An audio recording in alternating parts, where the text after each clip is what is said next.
Rajasthan cricket संघ के चुनाव का रास्ता एक बार फिर साफ हो गया है। आज हाई कोर्ट ने याचिकाओं को निस्तारित कर दिया है और इसके साथ ही अब नए सिरे से आरसीए की चुनाव की प्रक्रिया संपन्न कराई जाएगी। राजस्थान क्रिकेट संघ के चुनाव को लेकर 4 जिला क्रिकेट संघ और उनके सचिवों की रिट याचिका आज हाई कोर्ट ने खारिज कर दी है। हाई कोर्ट जयपुर बेंच में जस्टिस इंद्रजीत सिंह की कोर्ट में आरसीए की ओर से एडवोकेट प्रतीक कासलीवाल और याचिकाकर्ताओं की ओर से एडवोकेट अभिनव शर्मा ने पैरवी की। अब भारत के पूर्व chief election commissioner Sunil Arora ही आरसीए के चुनाव कराएंगे। आरसीए का पूरा चुनाव अब नए सिरे से होगा। राजस्थान क्रिकेट संघ की जल्द ही कार्यकारिणी की बैठक बुलाई जाएगी, उसके बाद चुनाव की तारीख तय की जाएगी। नए चुनाव अधिकारी पूरा कार्यक्रम नए सिरे से तय करेंगे और माना ये जा रहा है कि दिसंबर में पूरी चुनाव प्रक्रिया संपन्न करा ली जाएगी। हालांकि चुनाव नोटिस जारी होने के 21 दिन का समय देना पड़ता है, उसके बाद ही मतदान होता है। इससे पहले 4 जिला क्रिकेट संघ दौसा, श्रीगंगानगर, नागौर, अलवर ने याचिका लगाई थी और आरसीए की ओर से पिछले चुनाव अधिकारी राम लुभाया को लेकर आपत्ति की थी। हालांकि राम लुभाया ने 27 अक्टूबर को व्यक्तिगत कारणों से चुनाव अधिकारी के पद से इस्तीफा दे दिया था। इसके बाद आरसीए ने नए चुनाव अधिकारी को नियुक्त करने की सूचना हाई कोर्ट को दी। इसके बाद आज इस मामले को निस्तारित कर दिया गया और अब आरसीए नए सिरे से चुनाव की घोषणा करेगा। आरसीए के चुनाव 30 सितंबर को होने थे, लेकिन ऐन वक्त पर एक दिन पहले हाई कोर्ट ने चुनाव पर रोक लगा दी थी। ऐसे में चुनाव प्रक्रिया पूरी तरह से अटक गई थी। अब नए सिरे से चुनाव होंगे, नया नोटिस निकाला जाएगा। वहीं आरसीए के अध्यक्ष वैभव गहलोत ने हाई कोर्ट के फैसले का स्वागत करते हुए सभी जिला क्रिकेट संघों से अपील की है कि प्रदेश के क्रिकेटरों के हित में एक साथ मिलकर आरसीए के लिए काम करे। माना यह जा रहा है कि अब दिसंबर के तीसरे या चौथे सप्ताह में आरसीए के चुनाव करा लिए जाएंगे। मुख्यमंत्री अशोक गहलोत ने आज प्रदेशवासियों को दी बड़ी सौगात। प्रदेश के 19 जिलों में राजकीय नर्सिंग महाविद्यालय का किया शिलान्यास। पाली में जनसभा को किया संबोधित, तो वहीं जोधपुर में भी आम जन से की मुलाकात। मुख्यमंत्री अशोक गहलोत आज संक्षिप्त प्रवास पर पाली और जोधपुर दौरे पर रहे। मुख्यमंत्री अशोक गहलोत आज दोपहर बाद पाली पहुंचे, जहां उन्होंने प्रदेश के 19 जिलों में राजकीय नर्सिंग महाविद्यालय का वर्चुअल रूप से शिलान्यास किया। वहीं पाली के विभिन्न विकास कार्यों का भी शिलान्यास और लोकार्पण किया गया। इस अवसर पर आयोजित जनसभा को संबोधित करते हुए मुख्यमंत्री अशोक गहलोत ने कहा कि सरकार हर तरह से आम जन के विश्वास पर खरा उतरने का प्रयास कर रही है। उन्होंने कहा कि सरकार ने हर वर्ग का ध्यान में रखते हुए कई योजनाओं का संचालन किया है और उसका लाभ अब जनता को मिलने लगा है। उन्होंने आमजन को विश्वास दिलाया कि अभी भी आने वाला बजट छात्र और विद्यार्थियों और युवाओं को समर्पित होगा और लोग अपने सुझाव आगामी बजट के लिए दें। साथ ही उन्होंने लोगों से अपील की कि वह आगामी चुनाव में एक बार फिर कांग्रेस को स्पष्ट बहुमत दे, ताकि विकास की यह राह आगे बढ़ाई जा सके। वहीं उसके बाद मुख्यमंत्री अशोक गहलोत नीमली पहुंचे, जहां जनवरी माह में आयोजित होने वाले जम्बूरी की तैयारियों का निरीक्षण किया। करीब 70 सालों बाद राजस्थान प्रदेश में जम्बूरी का आयोजन हो रहा है, जिसमें 35,000 से अधिक स्काउट व गाइड शिरकत करेंगे। इसके बाद मुख्यमंत्री अशोक गहलोत सड़क मार्ग से जोधपुर पहुंचे, जहां एयरपोर्ट पर कुछ लोग उनसे मिलने लिए आए। मुख्यमंत्री ने सभी से मुलाकात की और उसके बाद विशेष विमान से जयपुर के लिए रवाना हुए।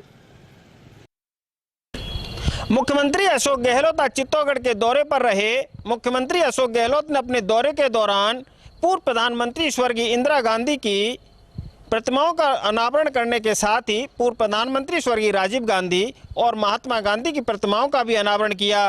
इस दौरान मुख्यमंत्री अशोक गहलोत ने चित्तौड़गढ़ विधानसभा क्षेत्र में करोड़ों रुपए के विकास कार्यों का लोकार्पण करने के साथ ही शिलान्यास किया।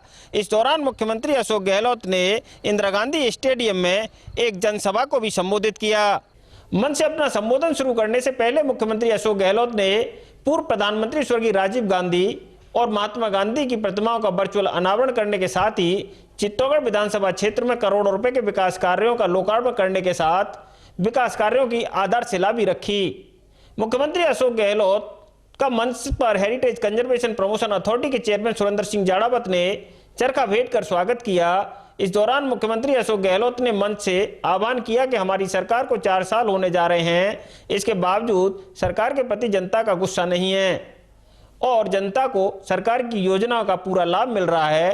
मुख्यमंत्री अशोक गहलोत ने लोगों से मुख्यमंत्री चिरंजीवी स्वास्थ्य बीमा योजना में अधिक से अधिक पंजीयन कराने की भी अपील की। पुलिस लाइन हेलीपैड पर मुख्यमंत्री अशोक गहलोत की Rajasthan heritage conservation promotion authority के चेयरमैन सुरेंद्र सिंह जाड़ावा सहित मंत्री और प्रशासनिक अधिकारियों ने अगवानी की, तो वहीं पुलिस लाइन हेलीपैड पर मुख्यमंत्री अशोक गहलोत का जोरदार स्वागत हुआ। व्यस्त कार्यक्रम के बावजूद मुख्यमंत्री अशोक गहलोत 2 घंटे चित्तौड़गढ़ में रुके और चित्तौड़गढ़ में कार्यक्रमों में भाग लेने के बाद मुख्यमंत्री अशोक गहलोत ने पुलिस लाइन हेलीपैड से पाली के लिए उड़ान भरी। मंत्री रमेश मीणा और कलेक्टर की कंट्रोवर्सी का मामला लगातार सुर्खियों में है। दरअसल मंत्री रमेश मीणा ने मंच से ही कलेक्टर को जाने के लिए कह दिया था। कलेक्टर उस वक्त एक दूसरे मंत्री का फ़ोन कॉल ले रहे थे। इसको लेकर अब ब्यूरोक्रेसी में विरोध देखा जा रहा है। कल भी लोगों ने विरोध जताया तो बीकानेर में तो आज चौतरफा विरोध दिखा। कई कर्मचारी संगठनों ने संभागीय आयुक्त को ज्ञापन दिया। दोपहर बाद आरएस एसोसिएशन से जुड़े आरएस अधिकारी भी संभागीय आयुक्त कार्यालय पहुंचे और उन्होंने कहा कि इस तरह की भाषा निंदनीय है। इतना ही नहीं, आरएस एसोसिएशन से जुड़े लोगों ने ये भी कहा कि इस घटना के बाद मीडिया से बातचीत में भी मंत्री ने ऐसी भाषा बोली जो शोभनीय नहीं है। उन्होंने अधिकारियों की तुलना जानवरों से कर दी, जो गलत है। ज्ञापन में लिखा गया है कि मंत्री माफ़ी मांगे। तो वहीं भाजपा ने भी एक ज्ञापन दिया जिसमें निंदा करते हुए एक चेतावनी दी गई। बीकानेर में आने वाले कांग्रेस के मंत्रियों को काले झंडे दिखाए जाएंगे। तो साथ ही साथ कुछ सामाजिक संगठन के लोग भी सक्रिय रहे। एक अन्य भाजपा नेता कुंदन सिंह की अगुवाई में भी एक ज्ञापन दिया गया जिसमें भी इस बात की निंदा की गई कि इस तरह का व्यवहार एक ऐसे कलेक्टर के साथ जो लगातार बेहतर काम कर रहे हैं गलत है।